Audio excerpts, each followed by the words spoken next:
तो ऐसे कुछ एनिमे होते हैं जिनके आर्ट वियर्ड होते हैं, फिर ऐसे कुछ एनिमे होते हैं जिनकी स्टोरी वियर्ड होती है। तो ऐसे ही एक एनिमे है द जुंजी कलेक्शन, आज हम उसे ही कवर करने वाले हैं।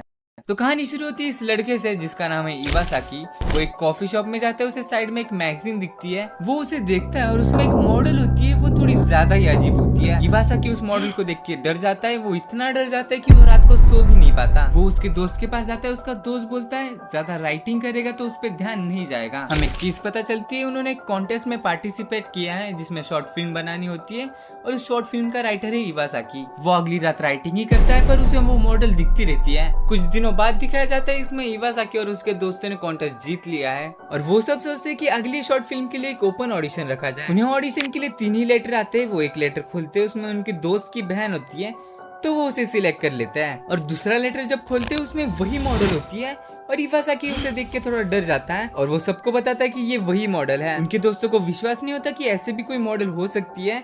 ये देखने के लिए उसे भी सिलेक्ट कर लेते हैं। इवासाकी और उसका दोस्त ऑडिशन के लिए जाते हैं और उसे देखते हैं, वो सच में बहुत बड़ी और क्रीपी होती है। इवासाकी का दोस्त बोल देता है कि ये उसका फैन है और वो हंस भी देती है। इवासाकी घर जाते हैं, उसे पूछ लेता है कि उसने क्यों बुलाया उसे, तो वो बोलता है वो उसने बस देखने के लिए बुलाया, वो उसको सिलेक्ट नहीं करने वाला, ऑडिशन के बाद उसे रिजेक्ट कर ही देगा। वो सब एक कार में बैठते हैं और ऑडिशन के लिए चले जाते हैं। उनमें से एक दोस्त बोलने लगता है उस मॉडल को देख के कि हम एक हॉरर मूवी शूट करने जा रहे हैं क्या, और वो सब हंसने लगते हैं।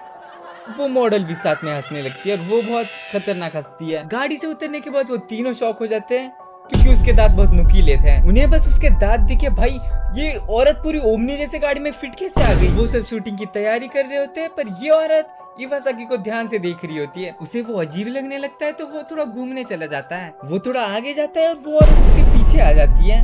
ये देख के वो डर के भागने लगता है और वो औरत भी उसके पीछे भागने लगती है। वो एक पेड़ के पीछे छुपता है और अपने क्रू के पास फिर वापस आता है। वो सबको बताता है यहाँ से जाना पड़ेगा, पर कोई यकीन नहीं करता उस पे कि वो औरत कहाँ पे है और वो आ भी जाती है थोड़ी देर बाद। तो थोड़ी देर बाद शूटिंग फिर से चालू कर देते हैं और वो उस औरत को थोड़ा गुस्सा आता है कि उसका सीन अभी तक क्यों नहीं आया, तो वो बस पूछने चली जाती है। ये लोग सोच रहे होते हैं उसका सीन कैसे लें और इवासाकी बोलता है उसे छोड़ के हमें यहाँ से भागना चाहिए। और वहां से उनका एक दोस्त भाग के आता है और वो बोलता है वो मॉडल हीरोइन को खा रही है। और जो इनका दोस्त वाला डायरेक्टर है भाई वो यकीन ही नहीं करता। तो ये लोग उसी जगह पे जा रहे होते हैं जहाँ पे उसने खाया है उसे, और इवासाकी बोलता है मुझे तो इसकी बात पे पूरा भरोसा है, हमें यहाँ से जाना चाहिए। और फिर उन्हें खून दिख जाता है और वो लोग ढूंढने लगते हैं उसे आसपास और वो उनके पीछे से ही निकलती है और वो बहुत क्रीपी फिर से स्माइल देती है और वो पूरे खून से लथपथ होती है। वो बोलते हैं कि अब वो एक फाइनल स्टार बन चुकी है और ऑफ कोर्स ये सब सुन के वो भागने लगते हैं। वो उसके एक दोस्त को पकड़ लेती है और इवासाकी गिर जाता है और वो देखता है पीछे